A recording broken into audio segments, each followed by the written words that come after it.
In this module, you will learn class management, as well as how to plan and modify your lesson plans. Click on the Participant Guide button to ensure you have the Participant Guide.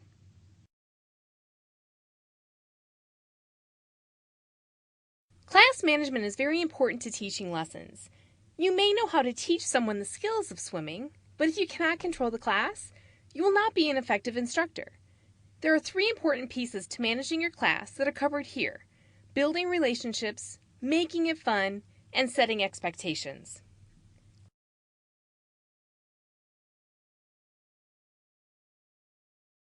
Let's start with building relationships. For most, it's easier to listen and respect someone when they have a relationship. We are not asking you to make the swimmers your new best friends, but treat them like your best friend. Greet them with enthusiasm, even if they are the most challenging swimmer you have. Use their names. Get to know them and what's going on outside of lessons. Hi, Alice. Hi, Coach Annie. What did you do in school today? I had recess and played basketball. Oh, cool! Do you like to play basketball? Yes, it's almost as much fun as swimming. So get to know the kids. Making it fun. Use songs and games. They are kids and they want to have fun. Let's get real. Even adults want to have fun. If the swimmers have fun each week, the easier it is to teach them. They want to be there. Not to mention, if they're having fun, there's a really good chance you're having fun too. Ensure the songs or games have a purpose. For example, singing Twinkle Twinkle Little Star to 8-year-olds swimming freestyle doesn't have a purpose. However, singing Twinkle Twinkle Little Star to 3-year-olds who are learning to float on their back, that has a purpose. It has them looking up to the sky and thinking of the stars. By incorporating songs and games into the lesson, it will keep the swimmers engaged, positive, and moving. And don't forget to use the bag of tricks that you learned in the progressions module, or make up your own.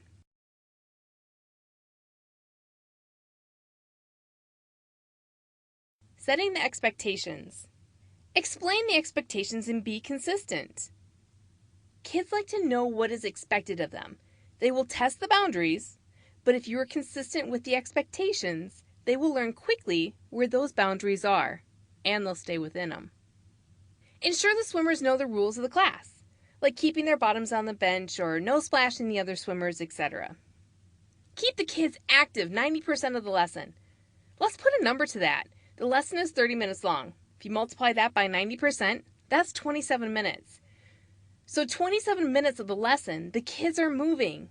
That can be through circle swimming or giving them skills to work on while they're waiting on the bench or the island. But by keeping them active 90% of the lesson, there is very little time for them to mess around with their goggles, jump off the bench, or play with the equipment. They will be too busy swimming. Don't get caught up in the small things. If they are not putting themselves or others in danger, just get them moving and that will take care of the situation. However, if they are jumping off the bench, pushing others off the bench, they are putting themselves or others in danger, and that cannot continue. Be diligent and consistent by correcting inappropriate behavior immediately. These are the 4 steps in dealing with inappropriate behavior. First, kindly remind them of the rules. They may not remember the rules. It is also a good reminder for the entire class. Be kind yet firm. For example, Alice, remember to always keep your bottom on the bench so that you are safe and also ready for your turn. The second time, be more direct, monotone, no emotion or voice inflection, kind of in a robot way. For example, Alice, bottom on the bench. At this point, the child is playing a game, and when they receive attention for the inappropriate behavior, they think they are winning the game. So if Alice is continuing to jump off the bench, scoop her up, place her back on the bench. Do not address it verbally, and continue to talk like the behavior wasn't happening. As you will see in the video, the instructor is not addressing the swimmer. Some other common situations are, if a child is splashing other kids, give the child something to hold or get them moving. Or, if playing with equipment, move the equipment away. If the first 3 steps are not working, call the supervisor over to assist. The supervisor is there to support and assist. Use the whistle code and hand signal. Some additional notes. Never put a child in timeout during a lesson. Call the supervisor over to assist before this point. Remember, in some cases, the child is trying to play a game. Do not feed into it and maintain control by using the steps above. When in doubt, call the supervisor over. Speaking of supervisors, the supervisor is there to support you in making the best experience for our members as well as help you when you need it. Before each lesson, the supervisor will greet members and swimmers, direct swimmers to the instructor. During the lesson, the supervisor will interact with parents in the viewing gallery, assist with children that need to use the restroom, maybe a swimmer not wanting to swim, assist instructors, or help parents needing to change lesson times or that have questions. Towards the end of the lesson, the supervisor will help start the talent show by directing parents to the instructor. The supervisor is on deck at all times during lessons. Sometimes the supervisor may be the aquatics manager in the role of supervisor.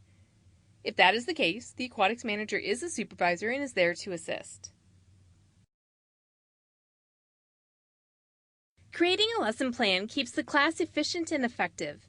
Having a lesson plan helps provide the highest quality of instruction. Each class will pace at a different speed, so it's important to have an individual plan for each lesson in the block of lessons. Let's start with some of the basics and then dive into each part of the lesson with more detail.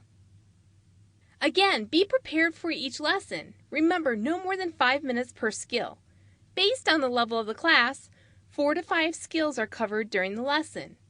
Most of the lesson time is spent in review, build on the current skills.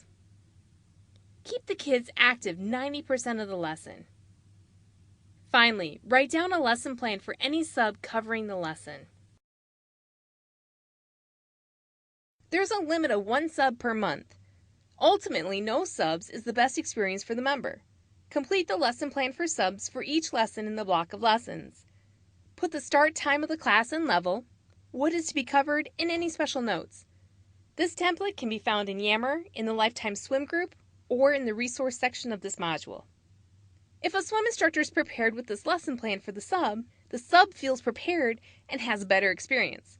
The sub is more likely to sub again in the future if needed. These are the Lifetime Swim lesson plan components: welcome, warm-up, review, build upon the skill, new skill, and wrap-up. Click on each in order for more details. Welcome starts on deck at the instructor sign, waiting for the swimmers. Greet each and every swimmer with as much enthusiasm as you do for your best friend that you haven't seen or talked to for 2 weeks. Like you've been waiting all week to see them. Greet both the kids and the parents by name. As they come up, ask about their week, about school or an activity. Smile and use open gestures like a wave. Start class on time. Do not start early unless everyone is there, but make sure to check for swimmers coming in for a makeup or anybody new. Sometimes a swimmer might be late, so in this case, greet them from the water with as much enthusiasm as you did for the others.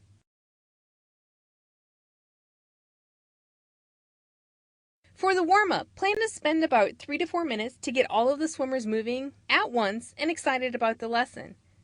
This also ensures any late swimmers do not miss any key components of the lesson. Select a skill that everyone can do and make it fun. For 101 or 201, use a song or a game or make-believe. For 301 or 401, rocket blasts. 501 or 601, kickboards, drills. A complete list of suggestions is available in the participant guide, or refer to the tips and tricks from progressions. For review and build upon skills, spend 15 to 20 minutes of the lesson in this component. This is about 75% of the class. Use SEDP based on the age group and skill level of the swimmers. If you have a new swimmer or makeup in the class, be thorough and fully explain and demonstrate the skill. In this section, the swimmers are the intermediate learning stage and working towards the master. Practice, practice, practice. 6 to 8 lengths per skill. Continue to challenge the swimmer through the progressions from the progressions module. Introducing a new skill won't apply to every lesson. When introducing a new skill, use the full SEDP. Only introduce one new skill in a lesson, so no more than 5 minutes. All other skills will be review and build upon the current skills. Remember, when introducing a new skill, the swimmers are back to the novice learning stage. The last 5 minutes of the lesson are reserved for the talent show. This is the time where the child gets to show off to mom or dad. Mom or dad have been in the viewing gallery or working out, and now mom and dad get to see what they've been working on. The skills may vary from child to child. Give the parents feedback on what is going well and what is the child needs to work on.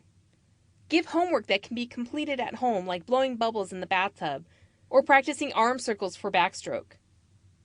After the child shows off or demonstrates to the parent, they will be handed off to the parent. If the parent is not coming over for the talent show, hold the child up like Lion King style, straight up, and have the child call for mom or dad. Each class is different, so there is not a set lesson plan for each level. It is very important to have a specific lesson plan for each class. An example of a completed lesson plan is available in the participant's guide.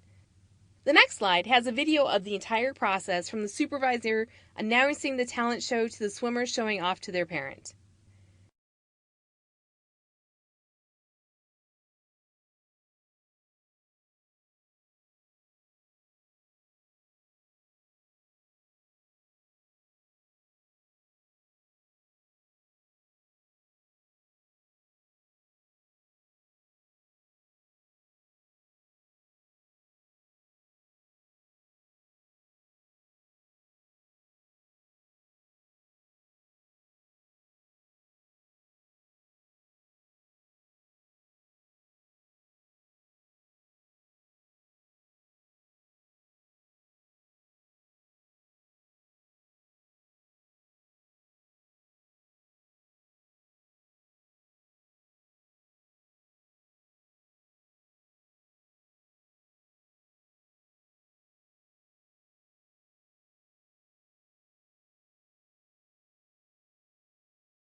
If you do not make it special, parents will not find the value in it. Stop the lesson. Call the parent's name. Mrs. Smith! Billy's mom! First child shows their special skill. It may vary from child to child and week to week. Provide feedback to the parent. What is going well, where the struggles are, and give some homework. First child exits the pool and goes to the parent.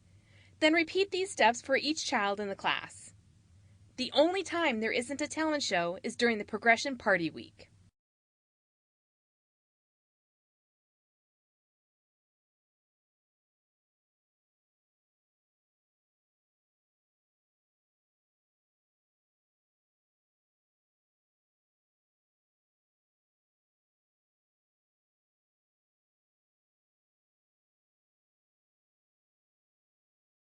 Test your knowledge by dragging each lesson plan component to the correct position in the lesson.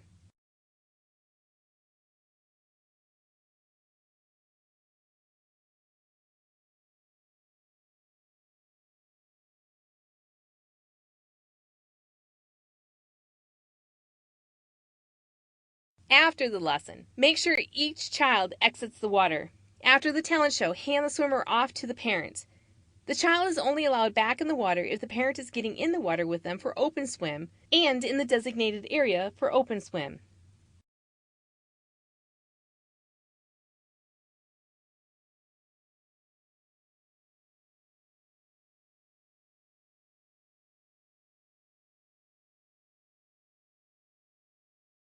If a parent doesn't arrive, call the supervisor over using the whistle and hand signals and hand the swimmer off to the supervisor. Then go to the instructor sign ready to greet the next class.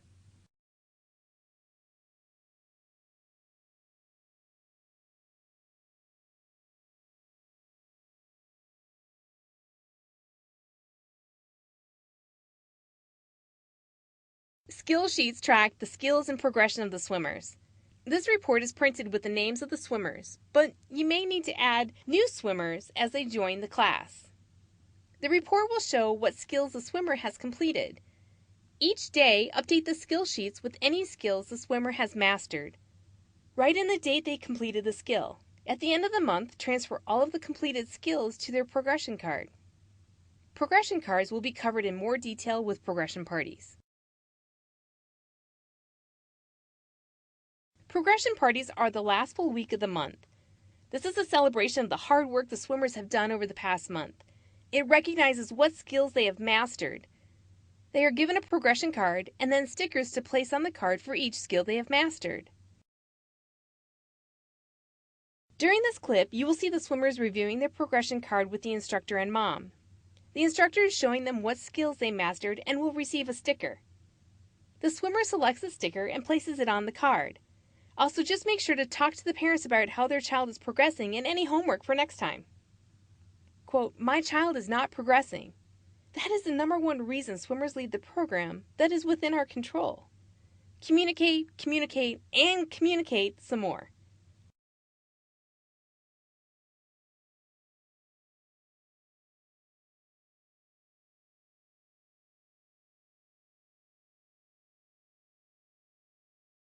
We have talked about how to plan the lesson with the skills and how long to spend in each section. This section will talk about how to modify the lesson based on some of the swimmers in the class. The best instructors are able to adapt. If we are not teaching the swimmers and they are not progressing or achieving their goals, we are failing them. First, keep challenging them each week. Sometimes there will be a swimmer who is really great on their tummy, but struggling on their back, so we can't advance them to the next level. In this case, the instructor still needs to challenge the swimmer for both skills on the tummy and the back. Second, be encouraging. Remember, it's a new skill for them, and they will need that encouragement. Let them know what they are doing right as well as what to correct. Finally, adjust the equipment as needed. For example, the big blue barbell. It has 3 floats on each side and lifts them high out of the water. It is also wide, so it helps to stabilize the swimmer. If they are doing well with the big blue barbell, then challenge them by using less flotation or less stability, like a noodle. Click on each for more information. For the advanced swimmer, first try adjusting the equipment. Remove it or use the equipment that has less support. It does not need to be the entire 6 to 8 lengths for the skill, but try it for a few lengths to challenge them. Start working on the next progression. In some cases, that may be completely removing the equipment. Adjust the distance if possible. Lengthen the distance, but if the swimmer is not doing the skill properly, shorten it back. Remember, quality versus quantity. Easy, right? That's kind of boring. It's so easy, right? So this is what I want you to do this time. Remember how you practice breathing to the side? I'm going to have you breathe to the side, face in, okay? So Sally, you're going to do this. Okay? And then you two, I want you to keep breathing all the way on your back, just like this. Breathe, and then we roll back. You, just your head, you guys, all the way to your back. You ready, Sam? You are doing so good at this. I'm so proud of you. Ready? Go.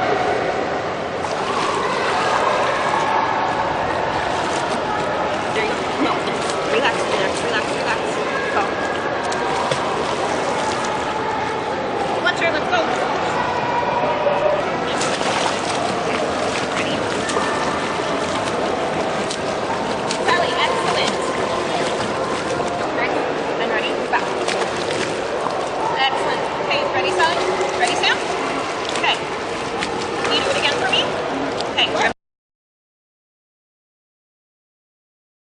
For the struggling swimmer, use equipment.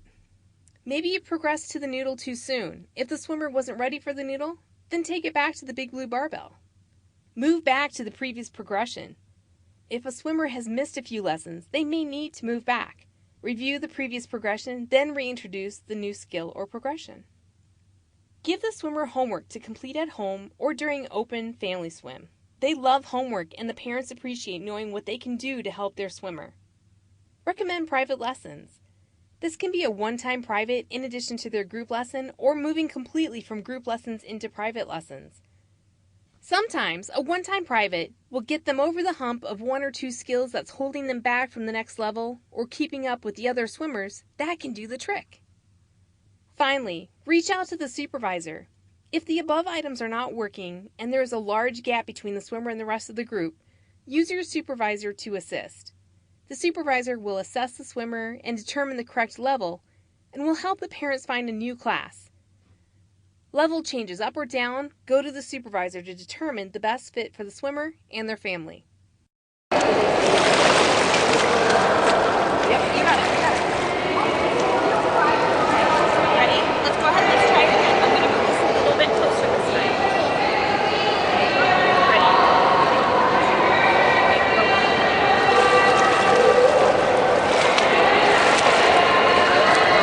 There we go, Sally. You know what, this time, let's try it with this, okay?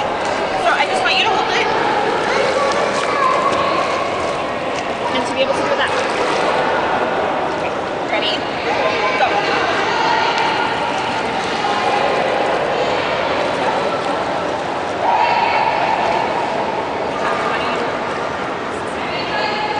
That's very good, Sally. Ready? You got it.